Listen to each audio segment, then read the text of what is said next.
Good morning, YouTube. Back with another video. This is your boy Humble Warrior checking in with you. So Dougliedowrong, shout out to Dougliedowrong. He did an outstanding video that he just released from last night entitled Tua with and Without the Dolphins, where he broke down the importance of Tua's play on the field versus him off the field. And I gotta say, an impressive video. He showed the overall record from last season, which was 8-4 with Tua. Without Tua, they're 1-5. It's factual.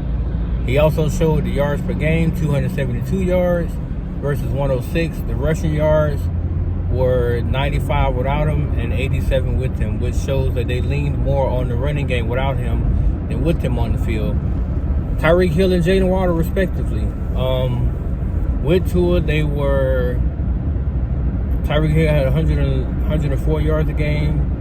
Jalen Waddle had 89, I believe it was, and 8 touchdowns. Hill had 7 touchdowns with 104 yards a game. The first downs, they averaged 20, almost 21 a game with Tua, 19 without him. Touchdowns, they nearly scored 2 touchdowns a game, almost 3 touchdowns a game. Without him, they barely scored 1. The numeric metric of the difference with or without him is not even close. It goes to show you that the offense was tailor-made for what he can do, and what he did was maximize exactly what he's capable of doing, which is pushing the ball down the field and putting points on the board. With him, they averaged almost 25 points a game.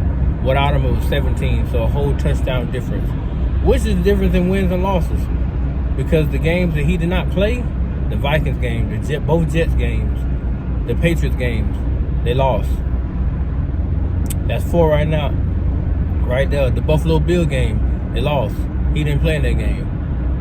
When he did play against Buffalo, did they not win? Now, they put up 21 points, but they had 3 consecutive touchdown drives, or 3 touchdown drives in that game that were engineered by Tua. It goes to show you that his impact on that team is significant. And no matter how the organization may look at it, you have to start realizing the fact that without him, you're not going to go very far. You may creep by with some games, but you have a prime Tyreek Hill and an up-and-coming prime Jalen Waddle.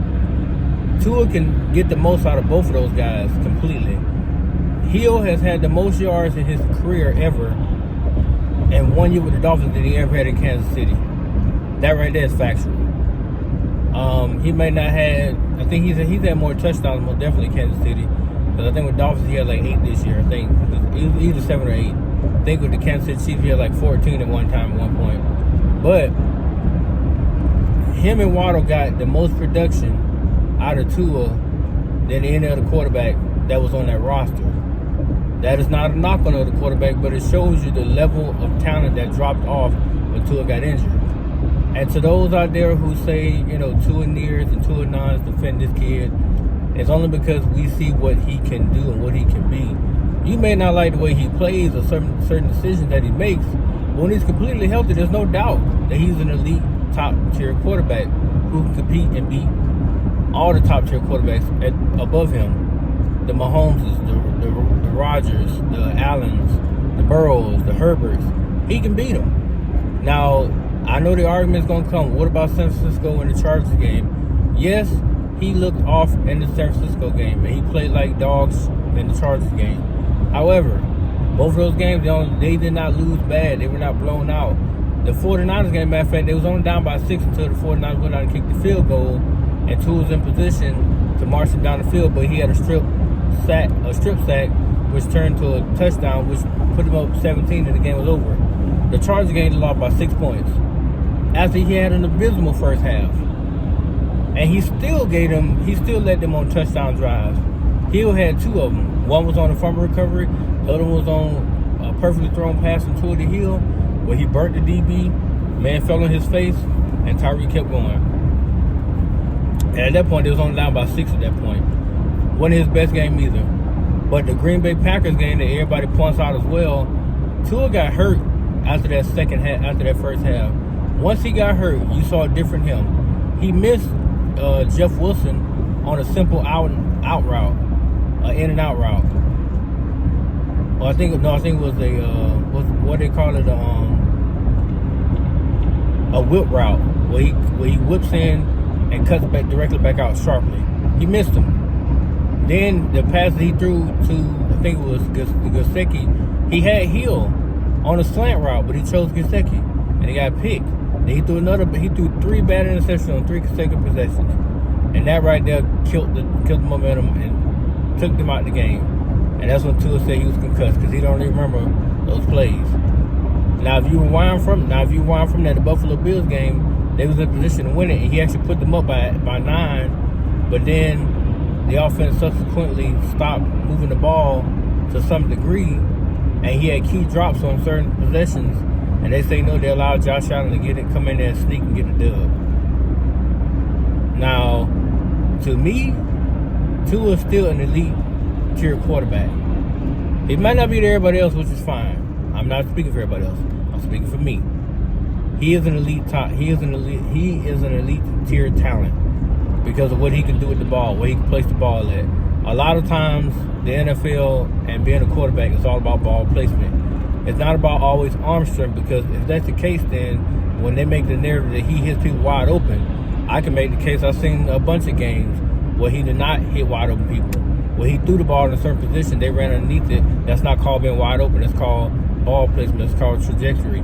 That is called knowing where your receiver's going to be at and hit him in that exact damn spot, so they can proceed on down the field where they're supposed to be going to either score or get a huge swing of momentum and field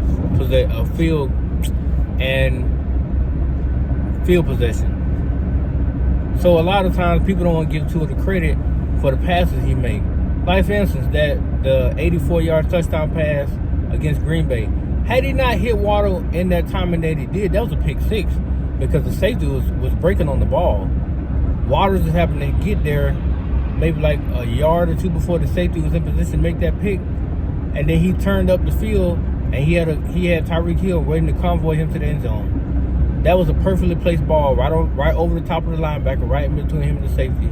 Waddle went up and got it, and then kept going. Turned on the afterburners and was gone.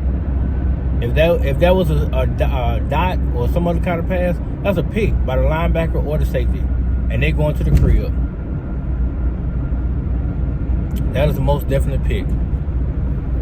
So for me, it's not that hard to understand why I root for Tua or why I see him the way I see him. But I also question people that say, he's not better than Josh Allen. He's not better than this person, not better than that person. Well, tell me, what was Josh Allen before he got Stephon Diggs? Or what was Joe Burrow before he got that trio of wide receivers? Because when he was drafted, he did have Taj Boyd and T. Higgins already. The very next year they drafted and got him Chase. They got him Jamar Chase, right? So could we not say without those 3, is he putting those same numbers? I don't think he is. Not with any type of receiver, he's not. Because you saw Justin Herbert's number when his receivers went down. He wasn't that impressive without his receivers. Now, the receivers are a codependent position, but they do help the quarterback, which is why I said Tyreek Hill is a huge reason why Tua had over 3,500 yards. But don't get it twisted now, like they didn't benefit each other, because without Tua, Tyreek Hill looked mortal. He looked like an average receiver. That's what he looked like. So they complement each other very, very well, and they did not take from each other like others thought they would, which is what you want to see. Now, in most cases, those two worked hand in hand like a glove to your hand. And that's what you wanted. You wanted that trio, which is Waddle, Hill, and Tua, to coexist and coincide and to make plays. And they did all season long. There's numerous games you can go to. It's more than just the Baltimore game, the Detroit game, Chicago game, the Buffalo game, the Patriots game. Who else? I can't remember. I can't believe I'm forgetting the games. The Bengals game, actually, before he got hurt, they was clicking in, except he forced that one dumb interception to Hill when it was clearly triple coverage. I don't know what he saw, but Hill wasn't open. Outside of that, though, the Browns game, perfect example. He was eating up that entire secondary all game long. Who else? The Texans game, the first half, when it went up 30-0, he was smoking them too. So this video is mainly about what Doug was talking about when he said that, you know, the offense is light years better with Tua. He didn't say that. Actually, it's another guy that said it on his platform, which is his platform is called That's Good Sports. He made the statement that the offense with Tua is light years ahead of anybody else that took a snap from Miami, which he's not wrong. He's absolutely correct, because it is, and it was. The only, like I said, I keep saying, the only concern is his health. If he can just stay healthy, he's fine. Because I don't see them doing as much damage as they did without him. Unless you go get a Patrick Mahomes, yeah, okay, fine. But there's not many quarterbacks stepping into that offensive system that's going to succeed, or that's going to be able to handle what he did. Because he could have put up 4,000 yards easily had he not got hurt. He was on pace, and he had 3 games left. No, he had 2 games. So he would have put up like 3,900 yards, maybe even 4,000, like I said. Because I'm pretty sure he would have threw for 300 plus against the Patriots, and probably 300 plus against the Jets. So he would put up 4,000 yards. So you know, he probably would have had about 6 more touchdowns, and he would have went from 4,000 plus yards, 31 touchdowns, 8 picks. So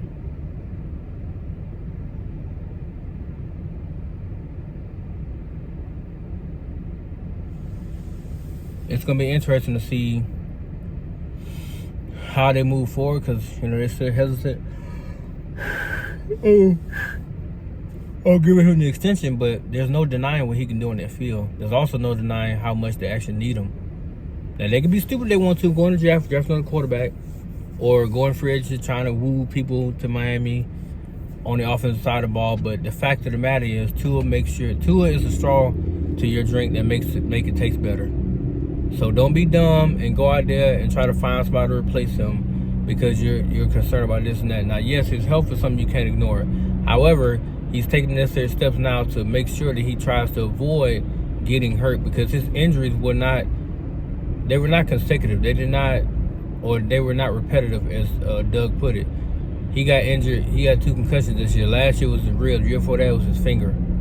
So they're not consecutive injuries on the same parts of the body, no.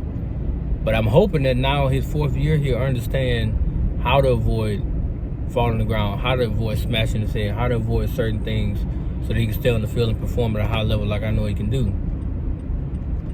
And thus being the top tier quarterback that everybody saw him being out of college when they dubbed him the next great Drew Brees.